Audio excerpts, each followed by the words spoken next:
آپ نے محسوس کیا ہوگا جب آدمی کو بخار آتا ہے تو ہر کھانا کڑوا لگتا ہے، اچھا کھانا بھی کڑوا کڑوا لگنے لگتا ہے، حالانکہ کھانا تو اچھا ہی ہوتا ہے۔ آپ روٹی کھائیں، چاول کھائیں، سالن کھائیں، لیکن منہ کا مزہ نہیں آتا۔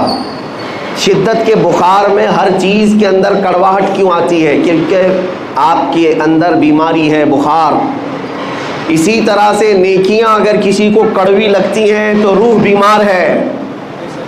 روح کی بیماری جب کبھی کسی کے اوپر آتی ہے تو اسے اللہ تعالیٰ کی طرف بڑھنے والے راستے کٹھن لگنے لگ جاتے ہیں، کڑوے لگنے لگ جاتے ہیں۔ تسبیح بھی تمہارے لیے کڑوی ہے، قرآن کی تلاوت بھی کڑوی لگتی ہے، روزہ بھی بھاری ہے اور نماز کی 2 رکعت بھی بھاری ہے۔ ہم نے دیکھا ہے فجر کی 2 رکعت جن لوگوں پر بھاری پڑتی ہے وہ اسی ٹائم پر فجر کے وقت میں 2 گھنٹہ جیم آرام سے کر لیتے ہیں۔ بڑے بڑے لوہے کی آلہ جات اٹھاتے ہیں، استعمال کرتے ہیں، سب ٹھیک ہے، لیکن 2 رکعت بھاری پڑتی ہے، روح کی بیماری ہے۔ اب روح کی بیماری کے علاج کے لیے ہم نے بہت سارے ہاسپٹل دیکھے، ڈاکٹرز دیکھے، لیکن اس نام سے کوئی ڈاکٹر بھی نہیں، اس نام سے کوئی ہاسپٹل بھی نہیں۔ اسی کو مفتی اعظم ہند رحمۃ اللہ تعالی علیہ نے اپنے اشعار میں لکھا ہے، زہر معاصی کا طیبہ ہی شفا خانہ، یعنی گناہوں کے زہر کا اگر کوئی شفا خانہ ہے تو میرے مصطفیٰ کا دربار۔ اور اسی کو قرآن نے کہا وَلَوْ أَنَّهُمْ إِذْ ظَلَمُوا أَنفُسَهُمْ جَاءُوكَ، جب مومنین اپنے آپ پر ظلم کر لیں، گناہوں میں آلودہ ہو جائیں تو اے حبیبی آپ کے دربار میں آئیں۔ اللہ کا حکم ہے۔ میں یہ آپ کے سامنے جو آیت تلاوت کر رہا ہوں 5ویں پارے کی آیت ہے، اللہ تعالیٰ فرماتا ہے رسول یہ آپ کے دربار میں آ جائیں، فَاسْتَغْفَرُوا اللَّهَ وَاسْتَغْفَرَ لَهُمُ الرَّسُولُ، آپ کے پاس پہنچ کر کے اللہ کی بارگاہ میں یہ مغفرت طلب کریں، توبہ کریں۔ اور پھر دوسرے نمبر پر اللہ یہ فرماتا ہے رسول بھی ان کے لیے سفارش کریں، رسول بھی آنے والوں کے لیے سفارش کریں۔ اب آگے نتیجہ رزلٹ کیا ہوگا؟ اللہ فرماتا ہے لَوَجَدُوا اللَّهَ تَوَّابًا رَحِيمًا، تو پھر وہ لوگ دیکھیں گے عنقریب کہ اللہ بہت رحم کرنے والا اور توبہ قبول کرنے والا ہے۔ اب مسئلہ یہ ہے کہ اپنے روح کی بیماری کا علاج کروانا اور اپنے گناہوں سے توبہ کرنے کے لیے پوری دنیا ہے، لیکن اللہ تبارک و تعالیٰ فرماتا ہے رسول یہ آپ کے دربار میں آئیں، آپ کے دربار میں آئیں۔ اس آیت پر عمل کے اعتبار سے میں آج آپ کو بتاتا ہوں۔ ایک صحابی تھے ماعز اسلمی رضی اللہ تعالیٰ عنہ، ان سے ایک گناہ سرزد ہوا اور بے چینی بڑھنے لگی تو بارگاہ مصطفیٰ میں آئے۔ صحابہ بیٹھے تھے اور عرض کیا یا رسول اللہ صلی اللہ علیہ وسلم مجھ سے خطا ہو گئی ہے۔ حضور نے فرمایا بتاؤ کیا غلطی ہوئی، کیا خطا ہے؟ انہوں نے کہا بتا نہیں سکتا سب کے سامنے، بتانے میں مجھے شرم محسوس ہوتی ہے۔ حضور اکرم صلی اللہ علیہ وسلم نے فرمایا بتاؤ تو صحیح، تمہارے متعلق علاج بتایا جائے گا۔ اب مجھے آپ کو یہی بتانا ہے کہ صحابی رسول ہیں، ایمان کے اعلیٰ درجے پر ہوتے ہیں صحابی۔ جب ان سے گناہ سرزد ہوا، خطا سرزد ہوئی تو مسجد بھی موجود تھی، خانہ کعبہ بھی ہے، اللہ ہی تو بخشش کرنے والا ہے، اللہ ہی مغفرت کرنے والا ہے۔ اس صحابی رسول نے مسجد کا رخ کیوں نہیں کیا، خانہ کعبہ کے پاس کیوں نہیں گئے، سیدھے بارگاہ مصطفیٰ میں کیوں آئے؟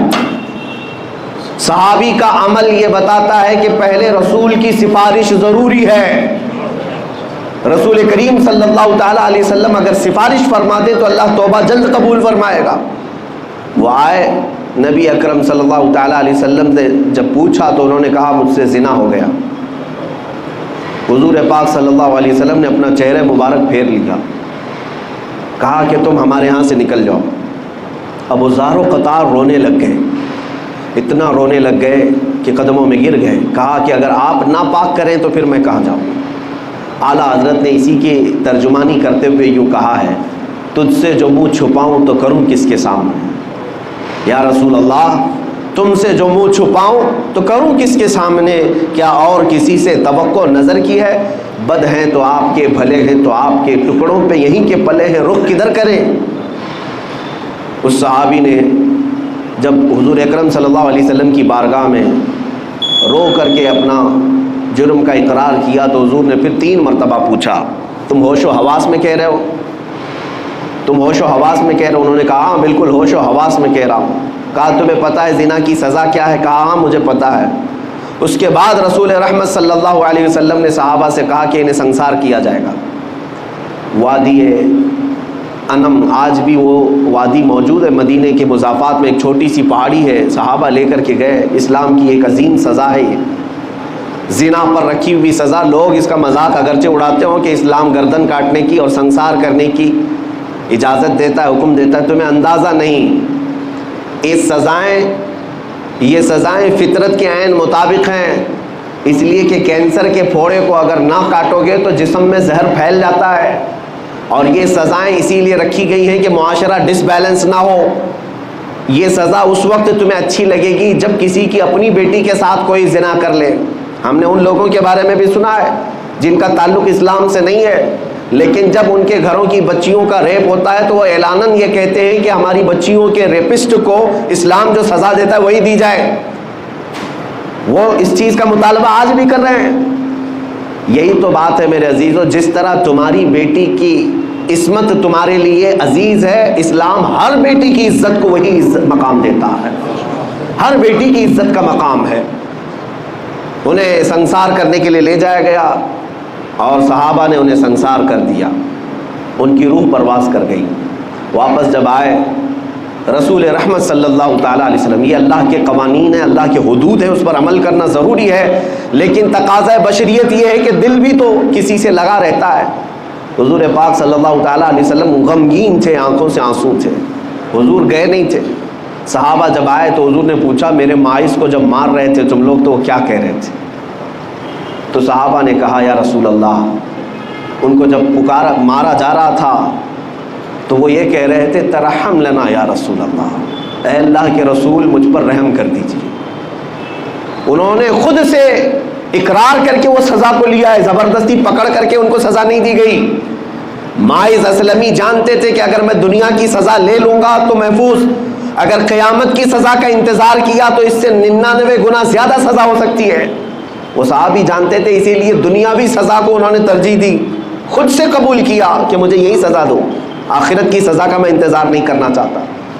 بہرحال بات یہ ہے کہ وہ بارگاہ مصطفیٰ میں گئے، سزا تو ہوئی، لیکن جیسے ہی ایک صحابی نے بڑھ کر کے کہا آقا میرے ہاتھ میں اونٹ کی ایک ہڈی تھی، میں نے وہ لے کر کے مائز کی کھوپڑی پر مارا تو ان کی کھوپڑی پھٹ گئی اور خون میرے جسم پر آ کر گرا، تو میں یہ سوچ کر کے ہٹ گیا کہ گنہگار کا خون ہے۔ میرے آقا کو جلال آ گیا، کھڑے ہو گئے، کہا اپنے جملوں کو واپس لو، وہ میرے دربار میں آ کر توبہ کر کے گیا ہے۔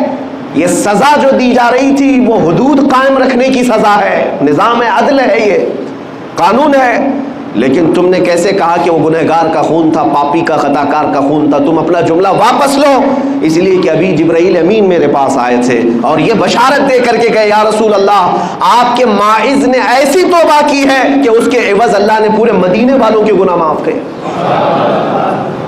عزیزان گرامی، یہ واقعہ میں نے اس لیے عرض کیا کہ بارگاہ مصطفیٰ میں جو ایک بار پہنچ جائے مولا کریم اس کے بھی گناہ معاف کرتا ہے، اس کے متعلقین کے بھی گناہ معاف فرماتا ہے۔